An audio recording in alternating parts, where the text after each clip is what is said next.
Olá, meus queridos. E aí, tudo bem? Ser paz é ter a tendência, não digo nem a tendência, são tendências sim, como eu sempre explico, mas ser paz é namorar com um desejo descontrolado o isolamento.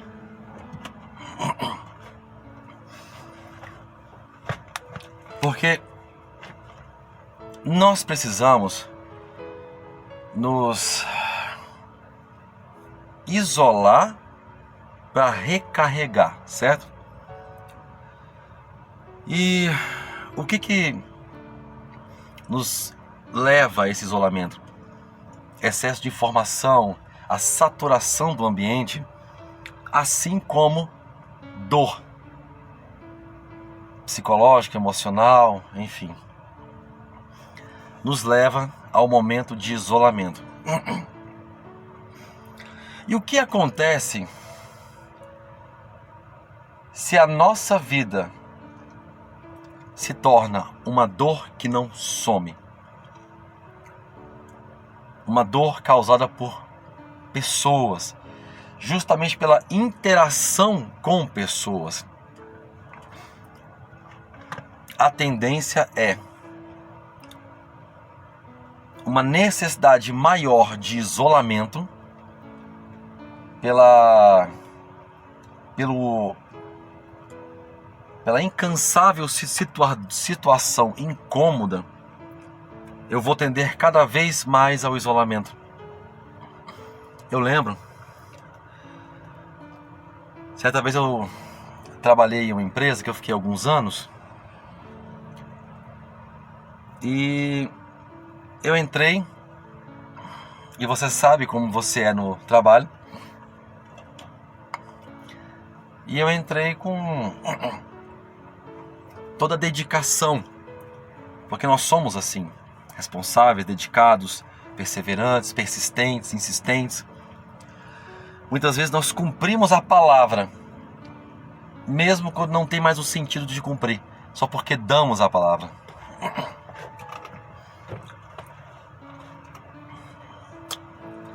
E deve ter sido por isso que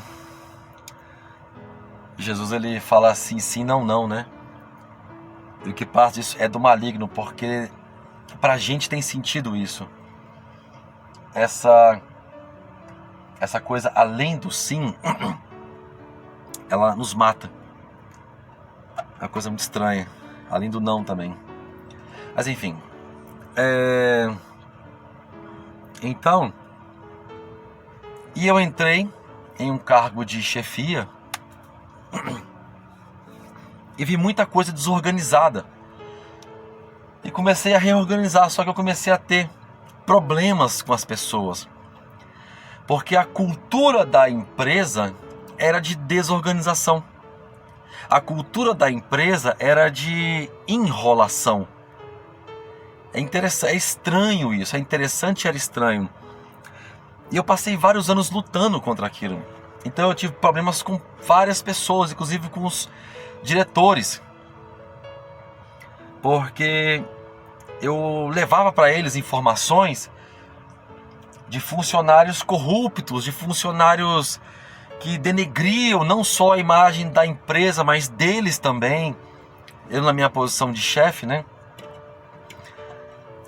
E lá não tinha nem mesmo a organização empresarial de punição. Não existia advertência, não existia expulsão, suspensão, enfim.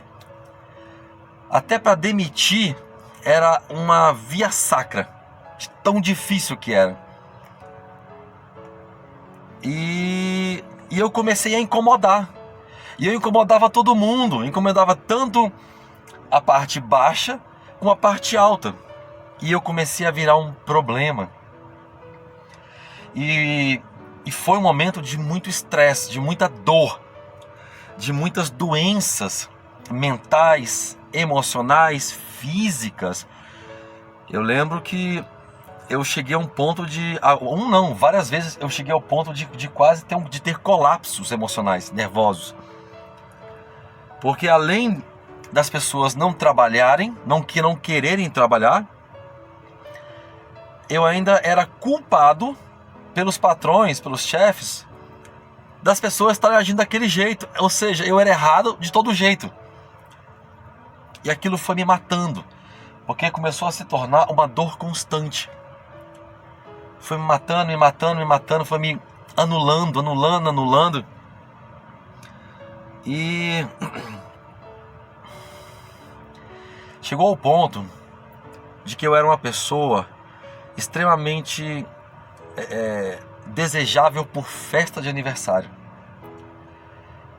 Então eu sempre dava festas no meu aniversário com muitas pessoas. Era um momento de reaproximação. Eu chamava pessoas que estavam bem distantes, chamava para reaproximar. Era aquela coisa de conversava com todo mundo, ia de mesa em mesa. Isso começou a sumir.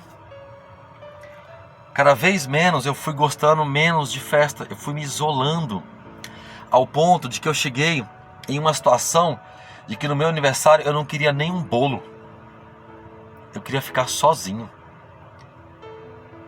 Olha que interessante. E eu comecei a me tornar uma pessoa totalmente antissocial. A minha esposa queria ir nos lugares. Quantas vezes nós brigamos por isso? Discutimos, na verdade. Que ela queria ir, queria que eu fosse. Só que eu falava, eu não vou. E ela ia sozinha ou não ia, porque ela não queria ir sem mim. Então eu literalmente me tornei uma pessoa com aversão a pessoas. Eu lembro que eu trabalhei com uma pessoa que ela falava assim, eu odeio gente. E eu me tornei assim. E ainda hoje eu tenho dificuldade. Por causa dessa situação, eu tenho lutado para sair desse casulo antissocial. Eu tenho lutado devagarzinho, tentado sair aos poucos, porque a dor foi grande. Mas que dor foi essa? Foi a dor de que eu era um problema. A dor de que eu não trazia solução, eu trazia problema. Apesar que eu deixei muitas mudanças importantes naquele lugar, que ainda são usadas e que facilitam a vida de todos ali dentro. Mas era em cima de muita luta, porque qualquer mudança era lenta, qualquer progresso era a passo de tartaruga. Então foi um momento, uma situação de muito incômodo. E estar com pessoas é como se eles tivessem me convencido de que eu era uma pedra de tropeço. Olha, eu não desejo isso para ninguém, mas eu preciso te alertar que isso é muito possível de acontecer com você e de estar acontecendo com você, ou que já aconteceu com você também. Essa coisa assim, estar com pessoas dói demais. Estar com pessoas é ser criticado demais, é ser julgado demais, é ser reclamado demais, porque simplesmente você quer trazer o progresso. E a cultura não é essa. E quando eu entendi que a cultura daquela empresa não era essa, o que aconteceu comigo? Eu me fechei. E eu me tornei o quê? Naquela empresa, um funcionário medíocre. Porque eu não tinha mais forças para lutar contra a cultura. Eu era a contracultura. Eu era o racha. Eu era a rachadura da empresa. Em cima da cultura estabelecida e estranha. Então, mas eu também preciso te alertar que nós, como pessoas introspectivas, o sofrimento ele gera em nós a vida, ele gera em nós a força, a semente que traz crescimento. Isso é verdade. Quando é uma dor diária, num sentido assim, esporádica, do dia a dia, coisas normais da vida, dores emocionais que nós temos que enfrentar. Mas por que para mim foi tão difícil naquela empresa? Porque nós passamos mais tempo na empresa, em uma empresa, um emprego formal, do que com a família, do que em casa, do que com os amigos. Então, eu era convencido de manhã até de noite de que eu era um problema.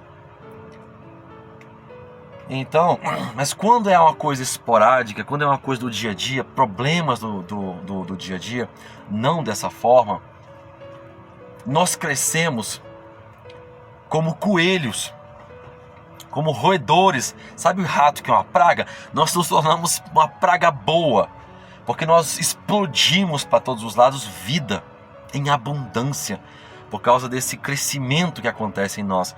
Eu lembro que isso é tão real. Eu lembro que eu percebi isso em mim. E houve uma época da minha vida que eu falava assim, qual o próximo sofrimento para o meu crescimento? Eu dizia desse, olha que coisa doida. Eu dizia isso porque era algo normal. Não era algo onde eu estava inserido.